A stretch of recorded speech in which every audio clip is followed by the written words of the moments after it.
Lagi bang umiiyak o kumakagat ang aso mo pag umaalis ka? Hello, my name is Miss Suzanne and I'm an animal welfare advocate for almost 25 years.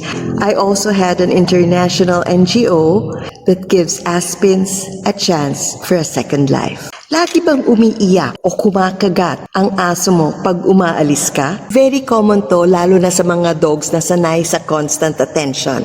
Sa rescue, gradual training helps them para mag-cope sila. Now, anong gagawin? Start with short absences and provide safe spaces and toys. Calm departure, dahan-dahan ka umalis, and dahan-dahan ka rin dumating. Tapos, dalas-dalasan mo na to, but always reinforce calm behavior. Need lang dito patience, plus gentle training equals confident dog who can be left alone comfortably. Share this to help other dog parents manage separation anxiety.